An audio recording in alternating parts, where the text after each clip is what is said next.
A história do voo EgyptAir 990 começou no dia 31 de outubro de 1999, quando um Boeing 767 decolou de Los Angeles e acabou caindo no Oceano Atlântico, vitimando 217 pessoas que estavam a bordo daquela aeronave.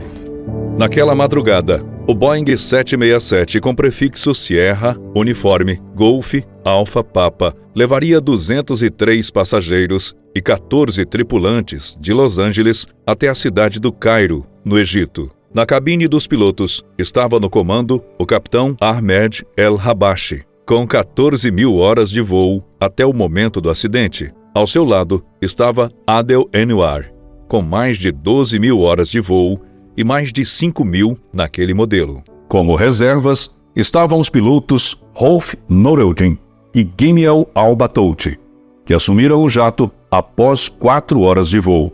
A primeira parte entre Los Angeles e Nova York correu conforme o esperado, sem grandes intercorrências. Mas os problemas começaram a surgir no momento em que a aeronave se dirigia até o seu destino final.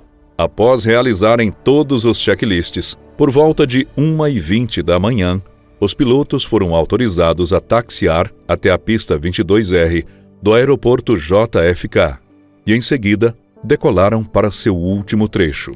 Cerca de 20 minutos após a decolagem, o primeiro oficial substituto, Al-Batouti, dirigiu-se até a cabine dos pilotos e praticamente obrigou o copiloto a realizar a troca com ele, bem antes do previsto. Com a mudança não programada, Al-Batouti assumiu o posto de primeiro oficial e pouco tempo depois, o capitão informou-lhe que iria ao banheiro.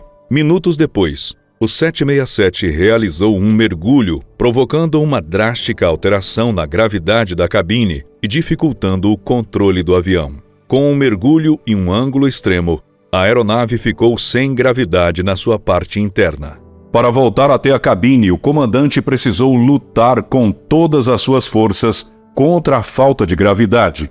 E por incrível que pareça, ele conseguiu assumir os controles mais uma vez. O problema é que nessa hora, a velocidade do 767 estava perigosamente acima dos limites indicados pela Boeing, quase ultrapassando a barreira do som. O comandante fez tudo o que pôde para diminuir a velocidade do avião, acionando os freios rápidos e aplicando força total aos motores. Mas nada disso surtiu o efeito desejado. Em determinado momento, ambos os motores pararam completamente, fazendo com que o Boeing entrasse em um mergulho violento e se desintegrasse no ar, espalhando destroços por uma grande área do Oceano Atlântico. Infelizmente, todas as 217 pessoas que estavam no interior do avião acabaram morrendo. O Boeing 767, que realizava o voo 990 da EgyptAir, caiu em águas internacionais, o que significa que seu país de origem é quem tinha o dever de investigar as causas do acidente. O Egito, no entanto, terceirizou essa responsabilidade para os Estados Unidos, que lideraram as investigações por meio da NTSB, e tão logo começaram os trabalhos, os americanos desconfiaram que o avião havia caído de forma proposital, o que fez com que eles envolvessem até o FBI na história. Um dos principais motivos para essa desconfiança foram as ações do primeiro oficial, Al-Batouti, que foi deixado sozinho enquanto o comandante foi ao banheiro. Enquanto estava no comando da aeronave, foi gravado pela caixa preta, repetindo a frase "Eu confio em Deus" em árabe várias vezes, indicando que de alguma forma Al-Batouti sabia que algo terrível iria acontecer.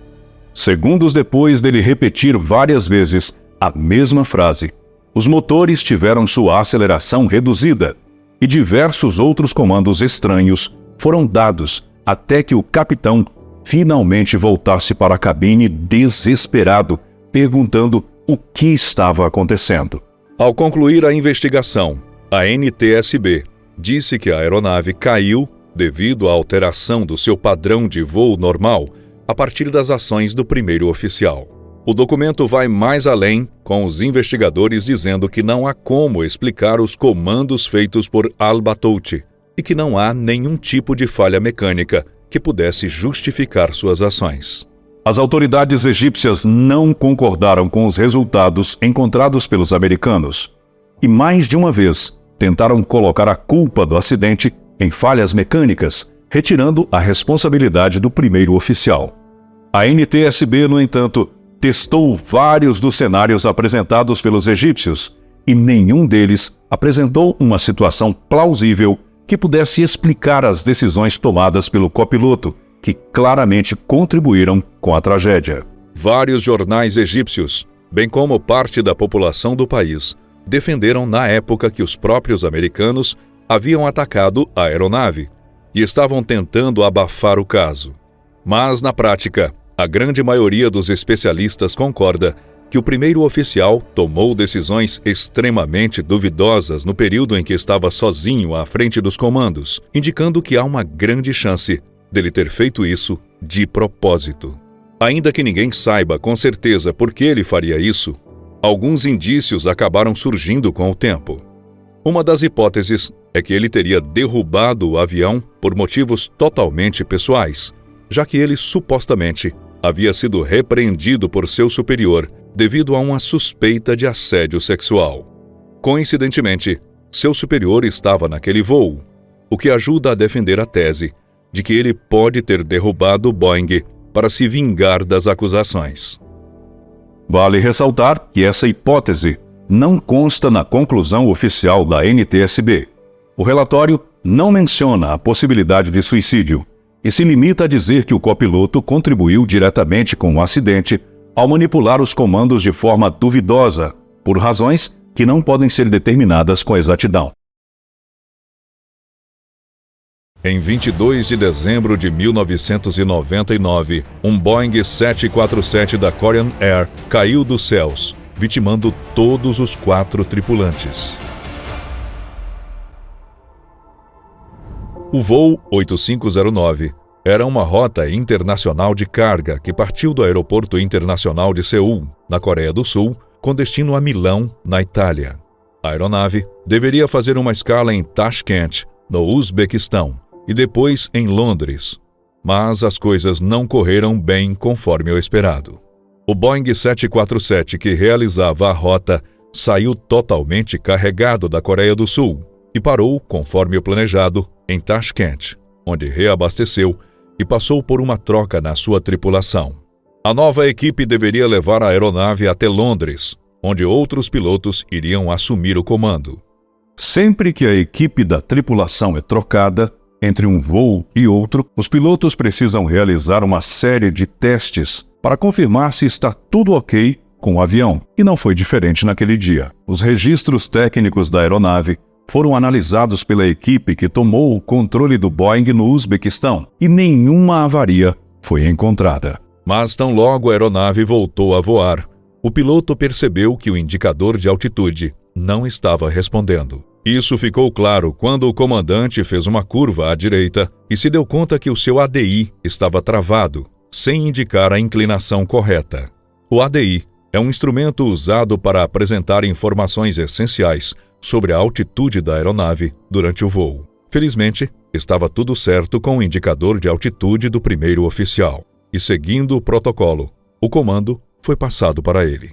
Mesmo com o problema no ADI do comandante, o avião chegou em segurança até o aeroporto de Stansted, em Londres, onde um grupo de engenheiros tentou resolver o problema com o indicador de altitude. E foi aí que surgiu mais uma complicação. Os engenheiros pensaram que a falha estava no equipamento em si, mas na verdade, o problema estava na fonte de dados do ADI, que não estava emitindo informações corretas. Depois de realizar uma série de testes, os engenheiros liberaram a aeronave para a nova tripulação, que seria comandada pelo capitão Park Duk-kil, de 57 anos, um piloto bastante experiente com mais de 8.000 horas de voo apenas em modelos idênticos ao daquele dia. O primeiro oficial dessa nova equipe era Tung Ki-sek, de 33 anos, e tinha apenas 73 horas de voo no Boeing 747, e 1.400 no geral. Assim que o comandante decolou de Stansted, ele realizou uma manobra para inclinar a aeronave para a esquerda, conforme previa o plano de voo. O problema é que, Provando que os engenheiros não haviam resolvido o problema, o seu ADI voltou a apresentar dados equivocados. Enquanto o avião se inclinava consideravelmente para a esquerda, o indicador não respondia, fazendo com que o piloto pensasse que o Boeing não estava virando da forma como devia.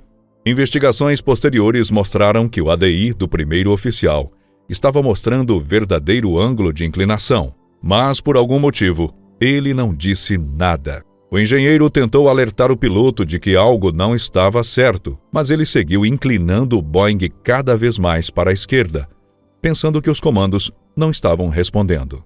Infelizmente, cerca de 55 segundos depois da decolagem, o Boeing 747 acabou se chocando contra o solo em um ângulo de 90 graus. As análises das gravações da cabine mostraram que o engenheiro passou pelo menos 13 segundos tentando avisar o piloto do que estava acontecendo, mas seus protestos foram ignorados, o que ajuda a ilustrar o quão desesperador deve ter sido tudo isso para ele. Tendo em base todo o histórico do voo e os exames periciais, o relatório final determinou que os pilotos envolvidos no trajeto final da aeronave não respeitaram os avisos emitidos pelo painel.